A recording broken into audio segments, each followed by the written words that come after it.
number one best way to learn about how to break into investment banking is by talking to bankers themselves, but that's not always accessible.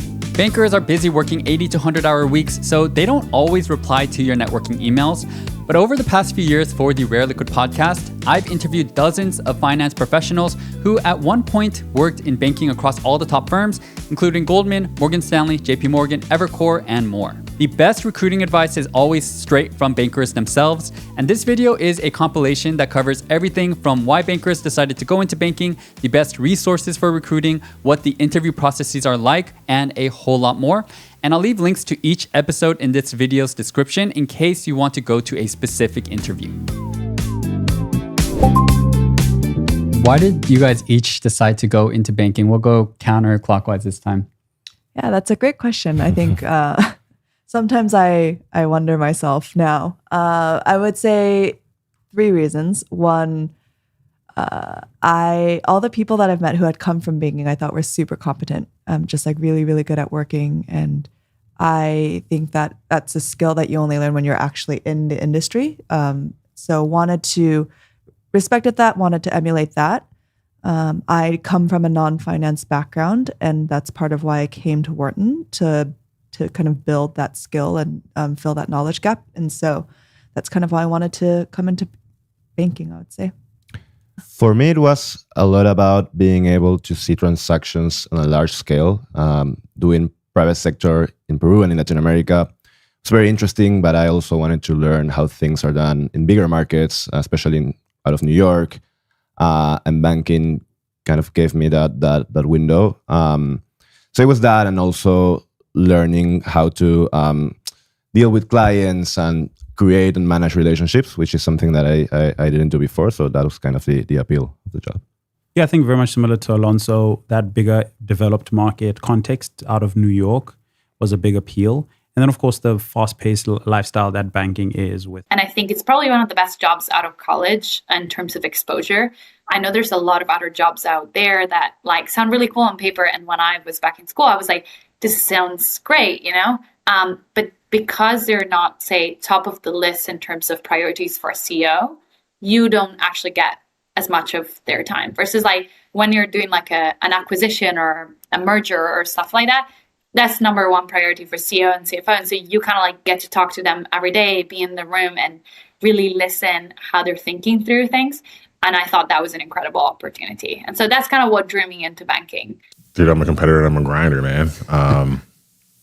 Through my different internships in the off seasons, you know, I realized that I couldn't do anything to chill because that's never been my life.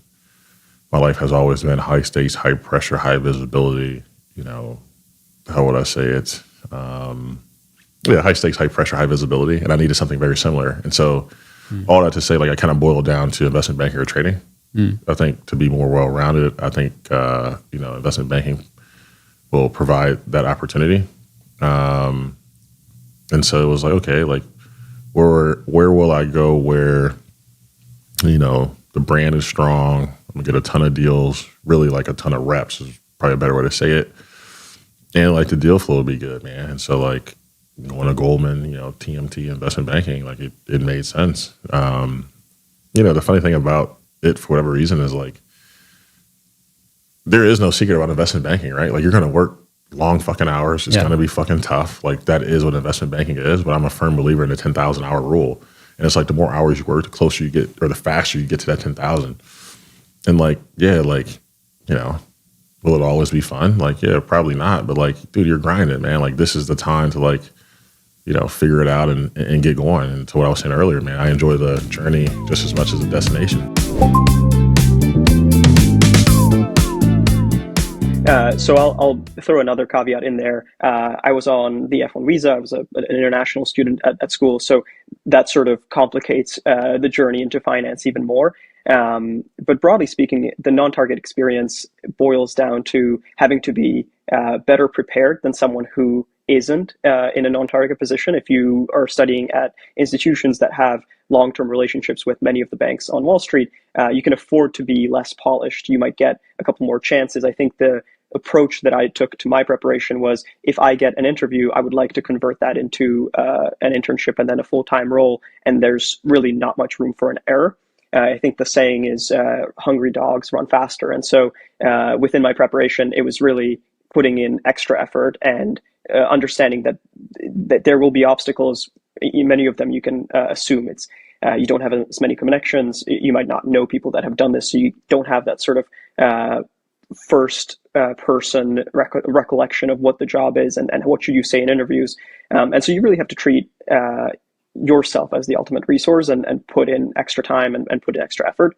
And I, not to slight my program, I was fortunate enough that the University of Florida as a whole is less of a target school, but this program, the MSF program, has connections on Wall Street. And so ultimately my Evercore internship, I was not the first person to get it. There have been many folks to have done that before me, but there are 2 spots out of a program of 50. And so you really are in a hyper competitive situation, and the couple of shots that you get, you have to execute on. And I'm happy to dive into details there. No, it's not easy. And I'd say it's a combination of doing a lot of things right, as well as kind of getting a little bit of luck and being in the right place at the right time. So banking is really hard to break into for anybody for a couple of reasons. One is it really starts early. So to get a banking job, you generally have to have the banking internship the summer before. And to get that internship, applications are usually closing before your junior year classes begin. So regardless of where you're at, you really need to be decided on this path by the time you're 2 years into college. And then on top of that, then you need to actually be prepared for the interviews. And banking interviews aren't just, let's get to know each other, and I'll give you a job. Banking interviews are math questions, finance questions, brain teasers, because it's highly competitive. And so getting 2 questions wrong during an interview is generally like, you're done here. So it's a very competitive field. And on top of that, you kind of need to be at the right school. So really, banks target the top 20 schools, which common terminology for this is called targets. So these are your University of Pennsylvania's, your Harvard's, your University of Michigan's, and University of Texas. And if you don't go to one of those schools, the bank doesn't even recruit at your school. Right. So then on top of all those barriers, you now need to figure out how to just get an interview and get your name in front of the recruiter. And so I'll dive into a little bit of my journey, but I couldn't even get an investment banking internship interview. I applied probably 20, 25, 30 places, never got an interview.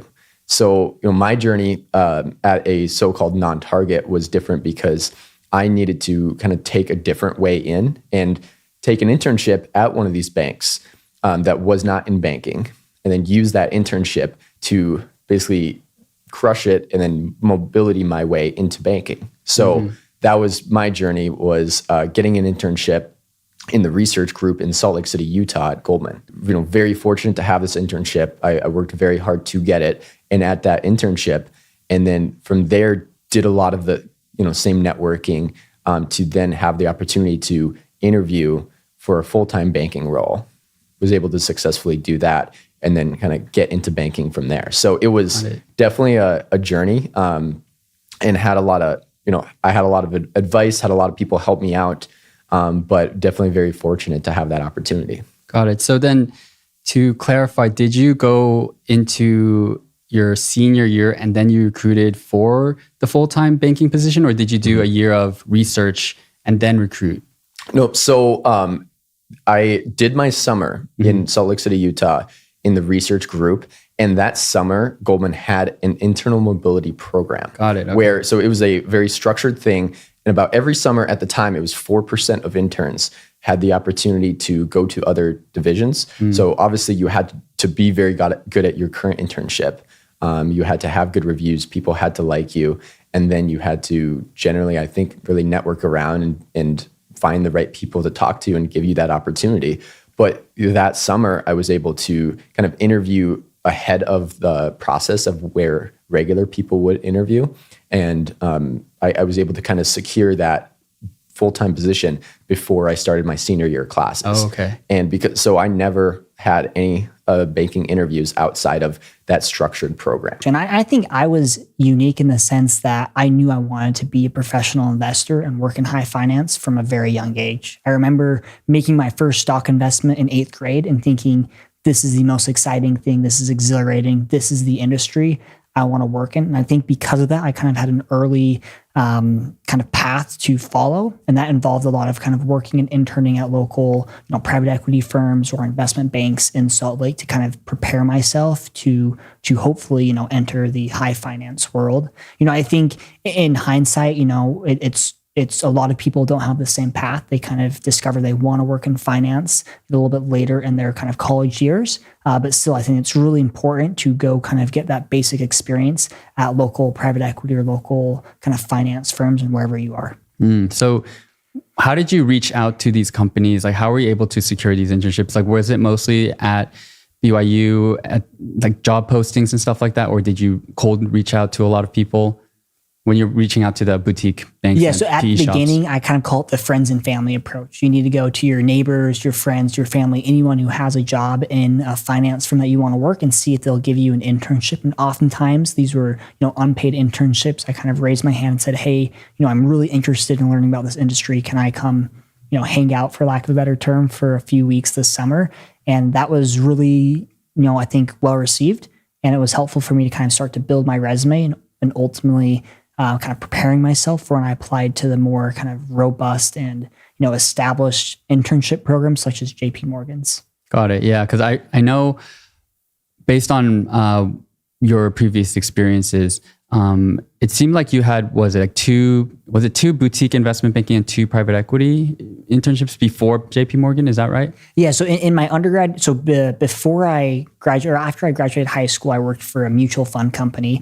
I did that. And then I took a 2-year break and I served a religious mission for Church of Jesus Christ of Latter-day Saints, or, colloquially known as the Mormon Church. So I was in Tokyo for 2 years. And then when I came back, I interned for kind of a search fund. There was a BYU alum who was looking for interns. It was an unpaid internship.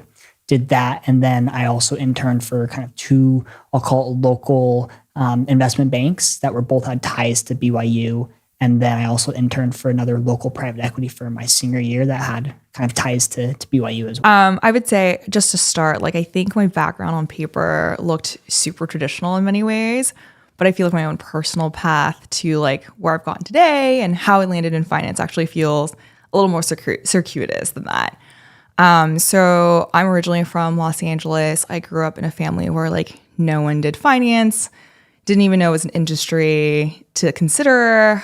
In very classic daughter of immigrant fashion, thought I was pre-med for a semester. But my first love was actually sports and sports analytics. I feel like I grew up in the Moneyball era.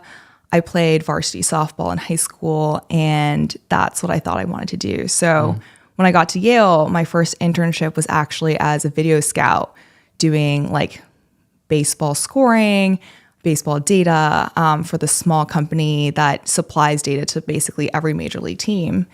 And I remember going back to school and being I love baseball. I love sports. I can't wait to work for a team one day. And at that time, I made a few phone calls to different executives within the league. And a lot of them were hey, you're at Yale, which is a great school. Are you sure you want to work your way up through the ranks? Have you considered working in finance? So many people these days have spent time in finance before working in baseball. And I really think that's a path you should consider because so many banks have this name brand anyone will recognize. And so that was the first time someone suggested finance as a career to me. And I was also an athlete at Yale. I had teammates who had landed on this finance route. And so that was the guidance I needed. And I landed an internship at BNY Mellon doing credit analysis my sophomore summer after turning down an internship with TrackMan, which is another baseball related company. And then got an internship in banking, and it kind of just followed from there, where I was now on this banking to PE type of path. So I landed at UBS my junior summer. I was actually in the chemicals group when I first started.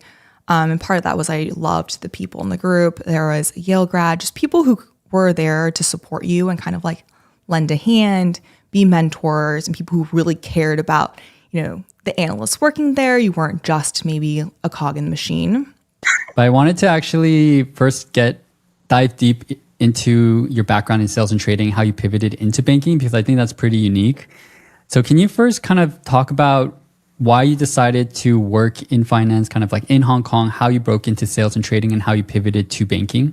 Yeah, stop me at any point. But the reason I worked in Hong Kong was because I couldn't get a job in New York. I think recruiting cycles start so early now, even back when we were in college, right? And by the time I realized I wanted to go into investment banking or maybe consulting, it was already junior year. And I think a lot of the recruiting pipelines were already filled up with people who've done like freshman internships, summer internships. And so I sort of was at a loss and didn't get any offers from the major banks in New York for summer internships. And so I looked to Hong Kong, didn't get any for investment banking. And so got one in sales and trading, and ended up doing that internship. Really loved the work, loved the team, liked the pace of everything. And life in Hong Kong is really great. It's especially good for expats. I think we actually had a higher starting salary than the analysts in New York. So everything checked out, low taxes, decided to go back. And then, I think just definitely it's not common to go from sales and trading to investment banking, but it was always in my head that I wanted to do the banking, right? I only started in sales and trading because that was my entry point. And frankly, it was just always one of my goals. And also sales and trading, I think when you're in there, it pigeonholes you a little bit, because you don't have quite as many transferable skills, as many exit opportunities as you do in banking. So I was a little bit worried about that. And it honestly wasn't an easy path to switching, but I was really lucky in that I had a great manager, was able to like navigate internal resources in the bank, and ultimately was able to move over to the investment banking team.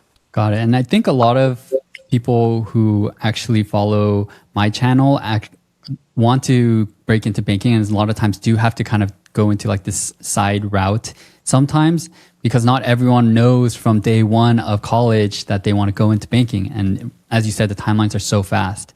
So what tips would you have for this kind of pathway where you break into like the firm first and then pivot into banking? Like what tips would you have there? Yeah, my number one tip is really you have to explore every single pathway, because after about 6 months in sales and trading, and I said, hey, I like really want to make this banking thing work, I really had to go out there and hustle. I was really lucky again in that I had a direct manager that I felt close enough to, who also, funny enough, came from the banking side of the business into sales and trading. So I felt that I was able to like have a rapport with him. And so he was always looking out for internal opportunities for me. But at the same time, like I really went out there and networked.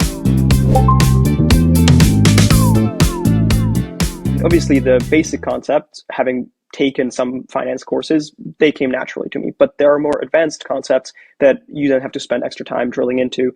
And so I started quite early. I sort of read through these guides my freshman spring, and then going into freshman summer, it was around the time of COVID. And so I had all the time on my hands to sort of just drill down deeper. And here comes the second piece, which I think it's super important to have a group with you that is also interested in the same things. It doesn't have to be at the same school. It doesn't even have to be people that you would necessarily associate with outside of just this very specific goal of getting into banking. It's just very important to have others that motivate you, and you can sort of remain, I would say you can look out for each other's weaknesses and point them out much better than if you're locked in a bubble and you are only paying attention to what you are aware of. And so I had a group that we did behavioral prep together. I had a group that I did technical prep with separately. Those two pieces are obviously all that interviews are comprised of. And at Evercore, it was much more skewed towards the technical portion. But I would almost say the behaviorals were an assumed starting point. If you can't present well during an interview, you really wouldn't get much distance in them.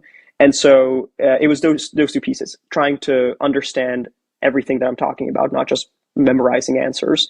And really, I think the IB guides are a great starting point, and then you go and dig deeper as you can, and you use Macabacus and Wall Street Oasis and all the other places where people have given sort of long form answers. Nowadays, you can use ChatGPT and all the other AI tools. And then the second part is work on your behaviorals and hopefully work with a group of people. You just have to spend a lot of time. You never know.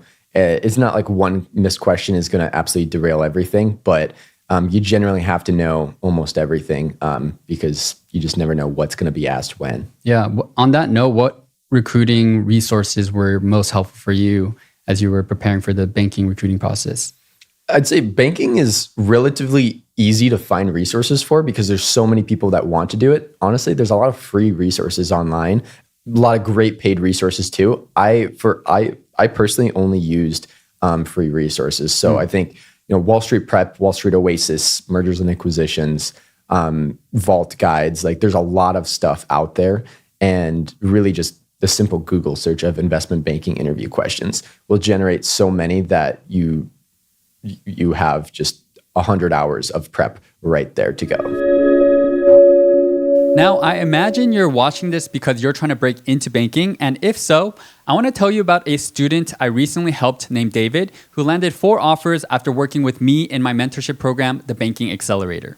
With every student, we apply our 3-step recruiting formula. And so we started with step 1, which is pairing students with coaches that best fit their backgrounds and goals. David, for example, was a non-target student targeting New York. So we paired him with a coach who went from a non-target to Goldman Sachs New York for all of David's one-on-one calls. His coach then walked him through step 2, which is going from 0 to interview ready by covering recruiting foundations, resume revisions, networking best practices, behaviorals, and technicals. And the best part of the program is that you're never recruiting alone. Step 3 is our community. David attended weekly group calls with me and other coaches and had 24/7 chat support from me, his coach, and other students. Ultimately, David landed not 1, but 4 offers from a non-target school. And if you want targeted help like this to maximize your chances of breaking into banking, book a free strategy call with my team using the link in the description or by scanning the QR code on the screen. We'll assess your situation and let you know if you're a good fit for the program. And at the very least, you'll get some good career advice. Hope to meet you and work with you soon. What begins as a program of 100 people and boils down to, by the end of it, 50 that will go on to do the graduate program. And you have to take the GMAT and you have to do an application. And so it is selective in that case. But going into UF, I specifically knew that this program would increase my chances at being able to land on Wall Street. It's sort of synonymous with finance at this point, but you have to know what you're doing kind of early. I mean, interviews are happening your sophomore year, oftentimes in December or January now. So I think going into college, knowing that this is what I want to do, I think it's a great way to start your career. How can I best position myself within the university? It was really this program. And then I will also, give a shout out or say that there are certain organizations that can make or break your preparation. I was fortunate enough to join sort of the premier investment fund on campus. And obviously students there, it's a self-selected group that is likely to go and do well on Wall Street, or at least land those jobs. And so I was lucky to have a couple mentors who have done their internships and are in their senior year and happy to help freshmen and sophomores really trying to learn even what to do and how to get to that position. And I believe those sort of organizations exist on every campus nowadays because it's well understood that having that kind of experience prior to an internship could be very helpful. It was pretty similar to what the actual interview process looked like. You did a higher view, so for Goldman, I don't know if they still do it, but it's essentially a video interview where it's just automated questions that get asked to you. You answer them to the best of your ability. That video goes to be reviewed by analysts and associates, and then they decide if you even get in the actual interview process. You then do 1, 2, sometimes 3 kind of screener interviews. That'll be a combination of behavioral as well as some technical. And then you get invited to the super day. And the super day for me, I think consisted of 4 or maybe 5 kind of back-to-back interviews. It's your typical, here's some tell me about yourself questions, walk me through the DCF. Here's an LBO kind of brain teaser type question. So once you're in that process, it's pretty similar. Okay. And did you find I'm curious to know, when you were going through this process, what were some of the most kind of challenging questions you were asked? I think people are often curious. They know that banking interviews can be pretty challenging. Mm-hmm. Do you remember any that really caught you off guard? Yeah, well, I mean, it's not challenging to me now because I worked in PE, but I was asked a question by a guy named Lee, who is an associate in the natural resources group at Goldman, which is actually the group I ended up working at. And he asked me, describe the main drivers of an LBO. What makes a good LBO business, a good LBO candidate? And at the time, I was so dialed in on investment banking questions, and LBOs were kind of tier 2. Like they weren't that common. They were more focused on M&A questions. They were more focused on DCF. And LBO is a little bit more of a PE concept. So I hadn't really studied any of that stuff. So I didn't know. And I just said, I don't know. And felt awful, thought, I'm done. I missed a question, but it was the only question I missed the whole super day. So ended up, not being the biggest deal. First, I would preface that at the MBA level, banking recruiting is very different by school. So the timelines are very different by school. And so depending on where you end up going, if you decide to get an MBA, your process might be a bit different. For Wharton, recruiting formally kicks off during what we call Opportunity Week. A lot of employers, including banks, come and have information sessions. That's the formal start. Then you have several rounds of coffee chats, I would say. Some are structured, others are self-sourced. The number of coffee chats varies by bank. As Alonso said, JPM is known to be very high touch. You have a series of invite-only events, so receptions or dinners, and then you get a first-round invite somewhere, if you're recruiting for New York, which most of Wharton does, sometime early December-ish. And then your first rounds are in January. You have about a month to prep, I would say, for technicals and your first round interviews. Your first round interviews are first and second week of January. And then a few days later, you have a super day, which is usually a series of interviews. So anywhere from 3 to 4 to 5 to 6. And then we get our offers. And then you're free. And then until the summer. And then you have to decide. Hopefully, you get more than one offer, and so you end up trying to decide where you want to go. Yeah, and I didn't take part, of course, in the banking recruiting process, but I did also think I heard that you match or you rank your top banks. Is that right? And then the banks kind of rank their candidates, and then you kind of get matched. For New York. Okay. Yeah, which I think I did not go through, actually. I'm aware of this, but I didn't go through, and Alonso and Ed have. And so you could probably ask them what their experience was like ranking. But think of it kind of similar to med school matching or like resident, like in medicine, resident matching. So you kind of rank your preferences and the banks rank you. Yeah, is that pretty much? I don't know how med school ranking works. Yeah. But that's not super common. So yeah, the way it works is once you get to interview, so this is very much at the end of the process, and you already know which banks you're interviewing with. You know the banks, you kind of have an idea of what your top choices would be. If you got an offer, you are asked to rank them. And the banks will also rank all their candidates, and this is group specific. So each group within each bank will rank their top candidates, and then there will be a deadline. In our case, it was actually the last interview day, and that same day we got the offers. And the way the system works is it's an algorithm that tries to optimize your first two choices and the bank's first two choices and get a match. And the idea is to try to make sure that as many students get at least one offer. As compared to, this is relatively new, I think, because before, and this is also happening in our schools, basically there's no limit and students can get 15 offers, and then there are many other students who don't get any. So I think it's in general a fair system. How did you guys feel when you guys got your offers? Excited. Yeah. It was a big relief. Yeah. The recruiting process is such a stressful period. I remember there was a time I was walking to the bus in New York from an event. In fact, it started right after leaving the bank's building, walking out, it started raining and my Uber started canceling. And then I tried to stand curbside to hail down a taxi and none of them would stop. And then fast forward, I eventually found a car, got to the bus, and I was drenched in my head to toe. My whole suit was just wet and drove all the way to Philly shivering, right? And this is around midnight. So it was just thinking about that level of pain and the level of challenge that you had to go through to eventually see the output was just such a relief. I remember I was literally walking into an aircraft. I was taking a flight. And so my phone was going to be off when I was up there. And I hoped and prayed that it didn't happen while my phone was off. And fortunately, I received the calls when I was walking into the aircraft. Oh, perfect timing. It just took the weight was so much off my shoulders. I think I slept the whole flight. Just the joy. Yeah.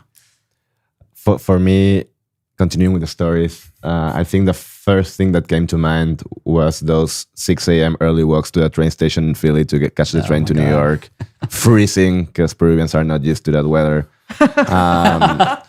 Freezing and walking and just thinking this is going to be over soon. So yeah, definitely once we got the offers, it was a relief. Like it felt so good.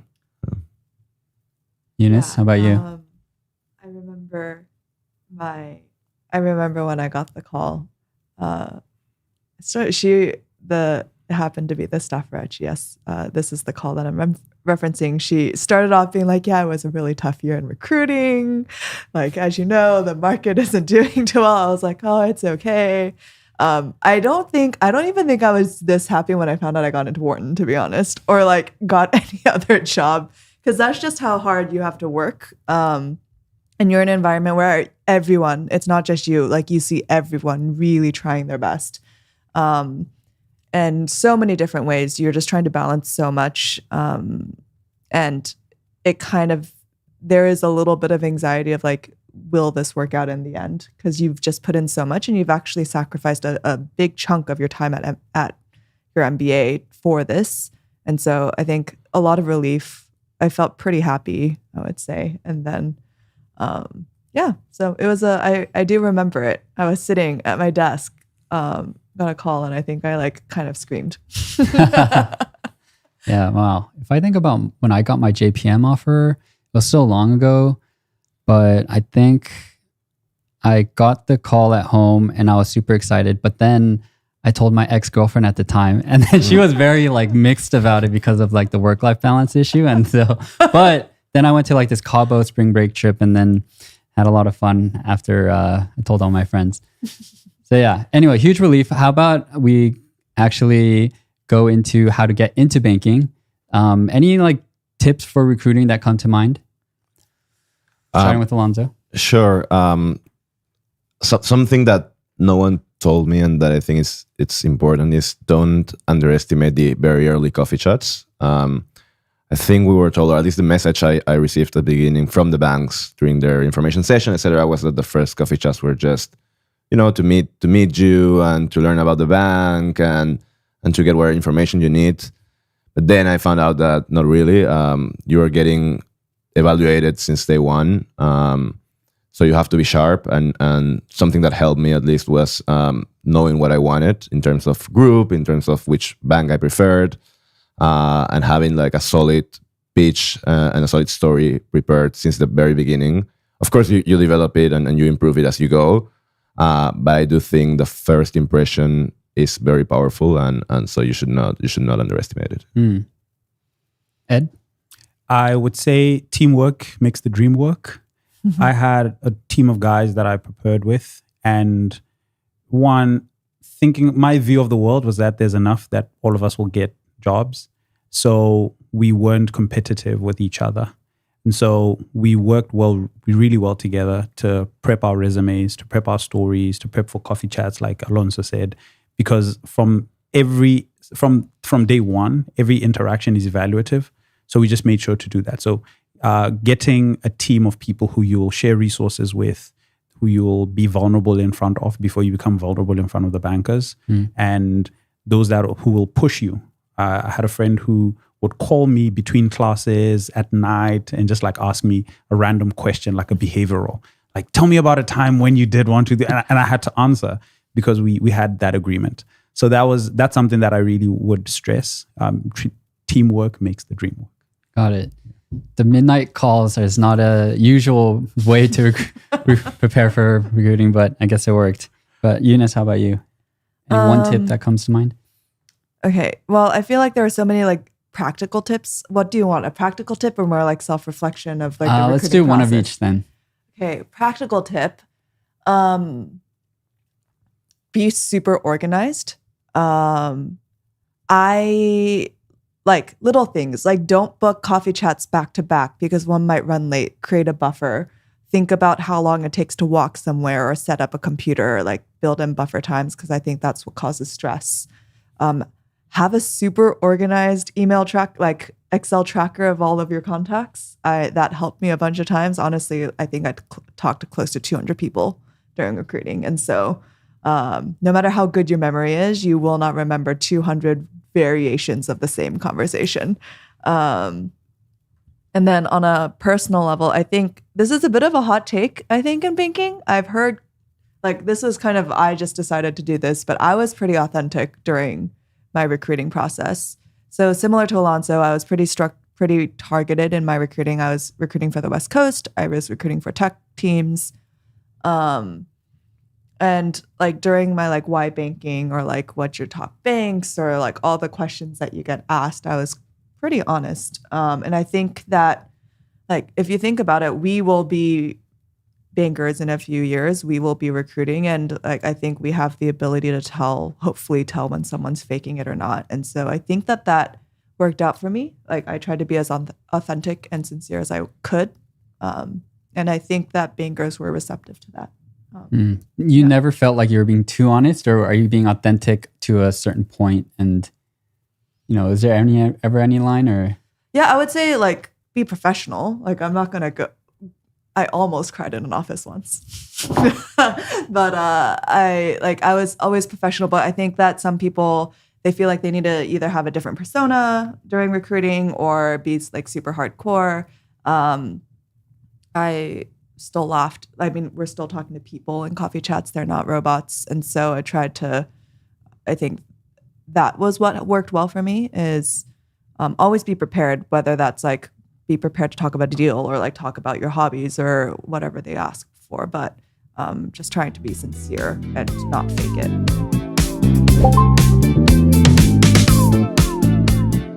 Yeah, absolutely. So let me go into the life of the investment banking analyst. I'll start as when you're a brand new first year analyst, you want to be one of the first people to the office. And so you'll show up, 9:30, and you'll be surprised because the office will be pretty much deserted because everyone's still kind of recovering from a late night of work. And then usually you are kind of, catching up on emails or reading in the mornings, and then kind of call it midday, work will start to flow to you. Usually it's kind of coming down the chain. So the partners and the MDs and the VPs are kind of delegating the work down to the chain. So then maybe call it, 2 p.m., 3 p.m., you'll start working. You'll try to get a first draft to the MD or whoever you're reporting to, hopefully, kind of early on in the evening, maybe call it 7, 9 p.m. And if you have a responsive MD, which they're not always so responsive, they'll kind of give you a turn of edits, call it before they turn in for bed. So maybe call it 10, 10:30. And then from there, you're going to kind of make those edits until the rest of the evening. And hopefully you're getting out at an early hour, and you're trying to probably work in some couple of meals in there and maybe some exercise either in the mornings or sometimes in the afternoon. Yeah, I always found this so hard to fit in an exercise. I remember sometimes that when I had the energy, I'd go to the gym maybe at around like 9 p.m. with like one of my friends or something like that. Did you find that, or how did you kind of cope with the long hours? Or what did you do? Yeah, so I said I would exercise mornings because it was always so hard to sneak away in the evenings. And so I'd always try to start my morning with just kind of like an hour, like 45 minutes minimum, just kind of in the gym, doing something different to kind of break up the day and kind of hopefully give myself the energy to continue through. More on the hectic side. So what does a day in the life of an investment banker on a busy day kind of look like? So you wake up, and we were late to get to work because we're late to go to bed. So then we're also late to get to work as an analyst. And so, I'd probably wake up like 8:30, 8:40, and, look at my phone and just log into my app and just start sending emails. Because right away, if it's busy, if you're on a deal, that you have 20, 30, maybe 40 emails in your inbox, ready to go. And being a banker is all about always being responsive. And obviously, you're not always going to get an immediate response at 5 a.m., but like they want to know, like if I send this email at X time, like reasonably between the hours of 8 a.m. and 2 a.m. probably, you're probably going to get a pretty fast response. So it's like anything that is immediately just like, yes, I'm on it. Like, yes, we'll do this morning. yes, we'll make sure like we can take care of that. We're answering any questions, like get that out of the way before you do anything. And then it's, kind of quickly get ready for work, go in, hit the office, and then, formally start kind of going through emails, making probably a to-do list of like, okay, like here's priority. You might have a meeting that dictates this with your associate, your VP, your MD or somebody. But a lot of it is really kind of just going to be, in the morning, kind of getting those emails out, getting the balls rolling, and making that to-do list. And then afternoon is probably a lot of kind of slide creation, Excel modeling, probably hopping on a lot of calls as well. And then, trying to get some drafts out. And then, you're probably going to grab dinner around 6, 7, 8 p.m. And probably bring it back to the office because you're on a deal. And then now you're probably at this time getting comments back from your associate, from your VP, from your MD, and getting a lot of those kind of like last to-dos. And so then you're hopefully getting these early to mid-evening, and you're going to work on them depending, like until they're done, basically. Yeah. So you might get done at midnight, you might get done at 2 a.m., you might get done at 5 a.m., but you're going to work on these generally until they're done. Yeah. So, well, I guess that is pretty on point. Having experienced it myself, you do get to be in the rooms with like C-suite execs because these deals are transformational, or they're very important milestones for any given company, especially for M&A. I wanted to actually ask for you then at Evercore, were you able to actually interact with quite a bit of like the C-suite execs? Because frankly, I don't know because elite boutiques, I think, do give a bit more responsibility to their junior bankers. Like for us, a lot of the times, like the C-suite execs, like it's not like I really interacted one-on-one with them a lot. So was it more like you got exposure, or were you actually also kind of interacting quite a bit with the C-suite? Definitely. I think, and that goes kind of to the answer of like why I stayed in banking for as long as I did, is I was so fortunate. I love my time at Evercore, and I stumbled into it in the sense of obviously the bigger bulge bracket names seem more like shiny of like, oh, Goldman Sachs and JP Morgan, et cetera. And at the time I remember talking to someone who was a few years ahead, and it told me, yeah, I ended up choosing Evercore over Goldman because, it's much more like technical learning, and you'll come out and be equipped if you want to move into like private equity or the buy side, et cetera. And I was sort of confused at the beginning. I was like, why would you do that? Yeah.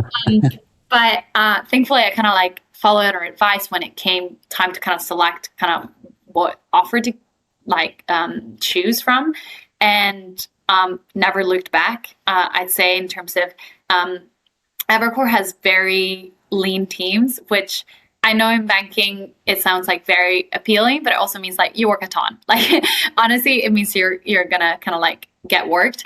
But at the same time, because of that, you kind of make it into the room. So like, I remember I was sort of in a special situation, and I joined my group together with another analyst, and he quit about 2 months into the job. And so I kind of was the only analyst, and we were super busy. And so kind of like on week 1, they staffed me on a project, and it was like me, basically like a senior associate, a senior VP, and that's it. And we, on week 1, we're talking to the CEO and the chief strategy of this company. And obviously, because I'm in the room, the CEO is talking to me like he thought she must be important. So he's like, I can tell he's kind of trying to like, portray his company very well. And he's like looking at me, and in my head, I was like, oh my goodness, like this is crazy. Yeah. And so I feel like I had an incredible exposure in terms of really working across many different deals with the C-suite team, to the extent that like when then you get to go to this like closing dinners, meaning at the end of a transaction. I remember someone asked me, it's like, oh, where'd you go to school? And I was like, oh, I went to Columbia. I was like, oh, you did your MBA there? And I was like, no, undergrad. And they started kind of doing a calculation of how old I was. And they were like, wait, what's your title? And because of like the amount of responsibility that I got to like very early on. And I think what also helped was, I worked on a lot of like multi-billion-dollar transactions, but those transactions tend to have like bigger teams. And so you get slightly less exposure, or the CFO is busier. And so you work more with the senior VP of finance. And where you learn the most are those transactions where like, a company might be like between 300 and 800 million of enterprise value. And you literally are working and calling with the CFO on kind of a day-to-day basis as you're like working through the model, especially in more complex type of modeling. Can you tell us about some of your responsibilities when you were working this past summer and your most rewarding deliverable? Yeah, so the responsibilities essentially plug into existing deal teams, and you work on live deal transactions or with pitches and sort of business development work. So this past summer, I did a couple of M&A transactions and a few business development pitches as well.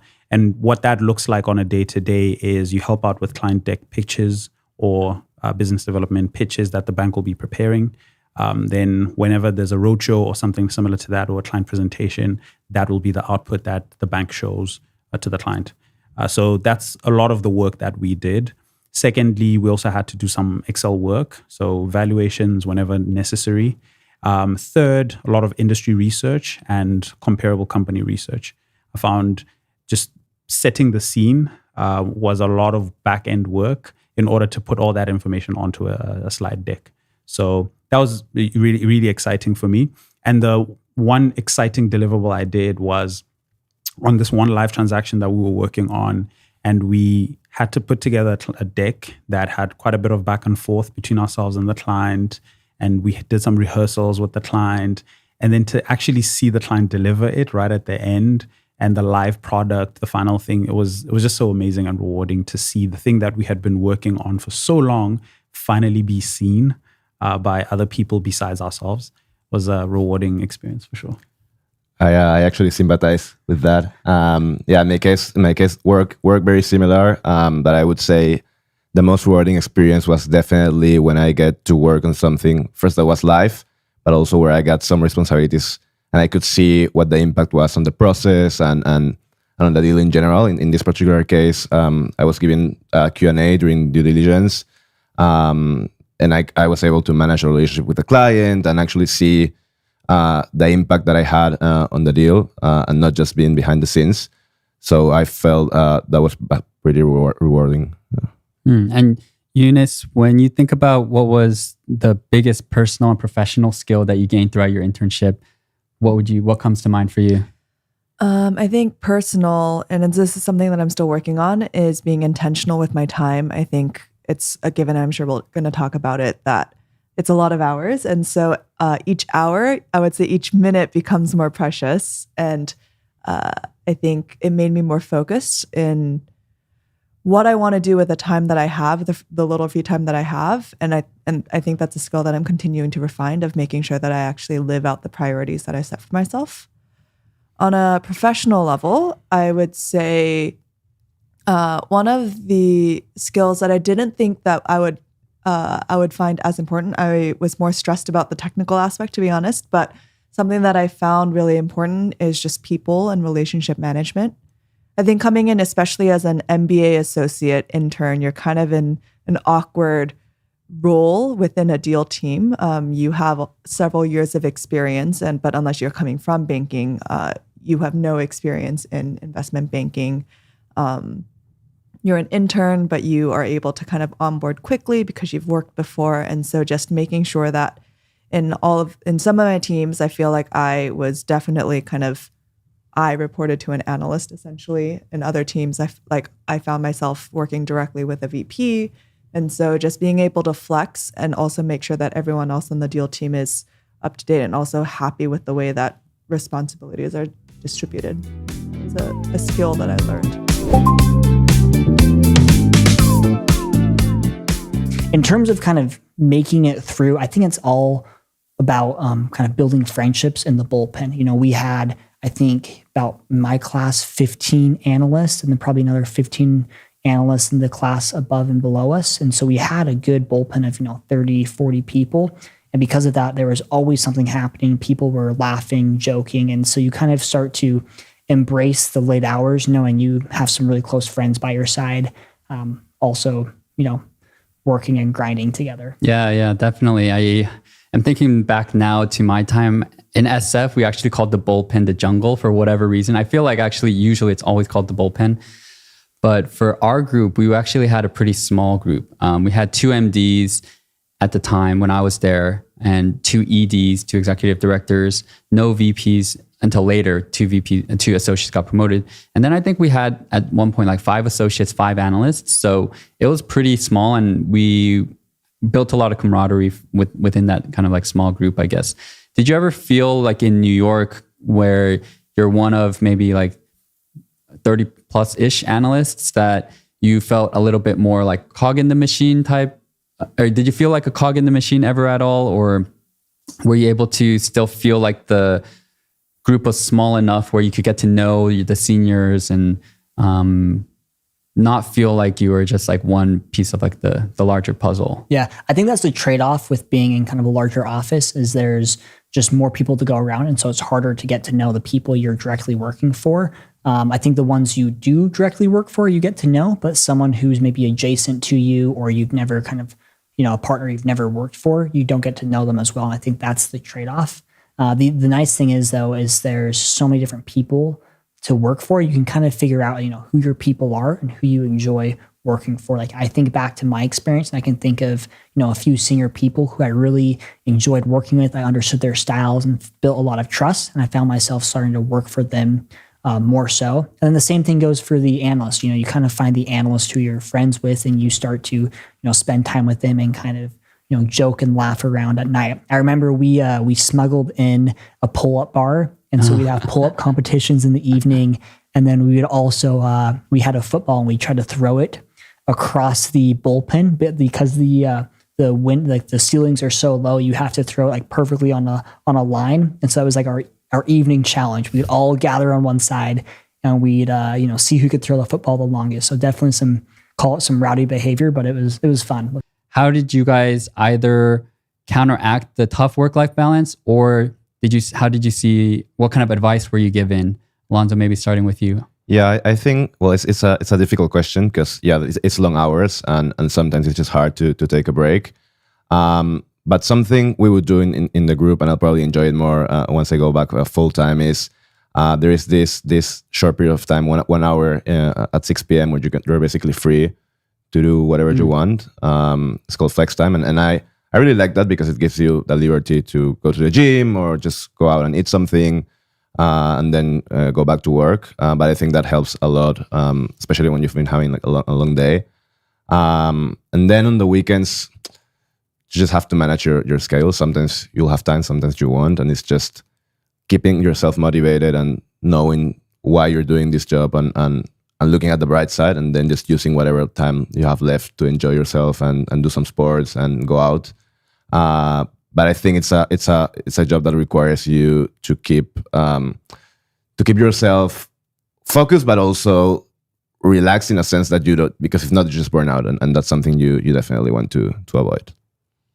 Yeah, I would echo that. I think self-awareness is pretty important in this job because, most corporate jobs will take whatever you are willing to give. I think banking is definitely true and probably an extreme to that given the hours. And so being able to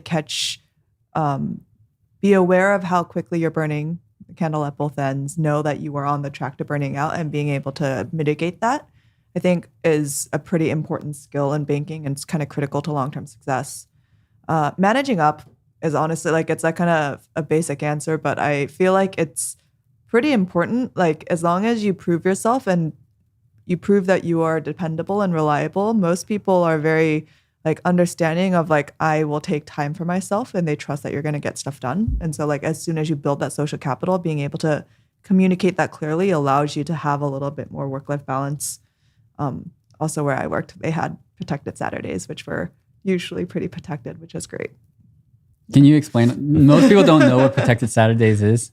And it might sound absurd to some people who haven't been in banking, but can you explain what protected Saturdays are? So the concept of protected Saturdays is that you will not be asked to work from at some point in time Friday evening until, for us, it was 9 a.m. Sunday.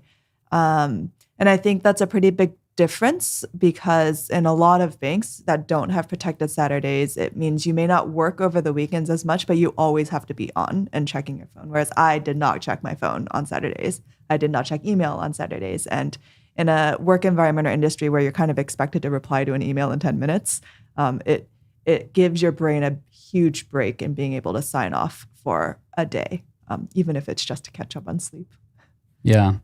I remember when I first left banking, the first thing in my mind was, wow, I don't have to check my email. It's like hard to explain how much you have to be responsive on email and how, especially because we had it. And I think you guys might have also had the email app on your personal phones. Yep. So then it's like, there's no break, at least for my experience. And so, but since we talked about protected Saturdays, I'm also curious to hear if at Morgan Stanley, at JP Morgan, like what they did to give you guys protected time, if at all. Well, I know at JP Morgan what they used to do, but it'd be great if you could elaborate on it. Sure. No, we have something similar.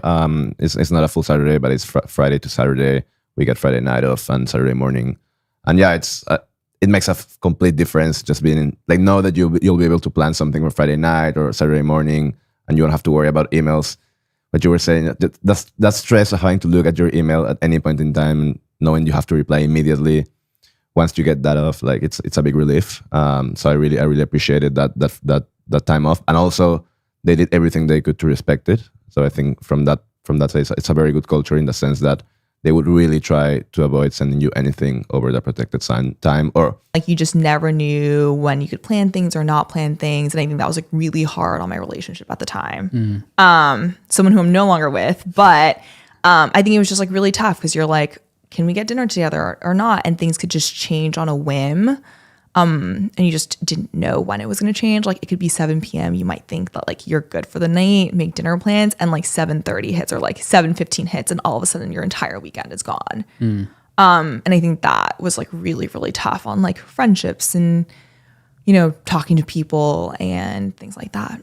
Yeah. I mean, I think definitely I'm thinking back to the times when I was also in banking, and one funny thing was during our weekends, our AC would have to be like turned on. And I think the worst times that I kind of felt, I remember like some summers, like the AC wouldn't turn on properly, or it would take a while for like everything to get warmed, to get turned on. And so sometimes during the weekends on Saturday or Sunday, I'd be there and it's like super hot by myself. And that would just be like so miserable.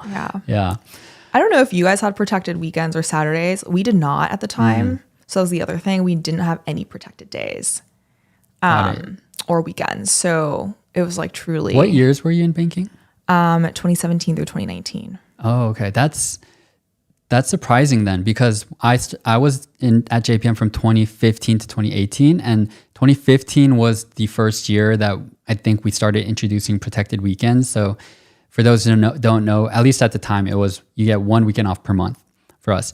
And then also we had pencils down, which was like after 6 p.m. Friday, then there's no work until 8 or 9 a.m. Saturday, which didn't always happen, but at least like it generally was kind of. We did not have any of that. Okay. I was part of a committee when I was on the Junior Banker Development Committee that tried to institute something along the lines of like protected weekends or protected time off, or maybe like Saturdays every weekend or something like that. And I obviously did not stay long enough to see like how it shook out in practice. But it was something that like was definitely talked about, but also got a lot of pushback.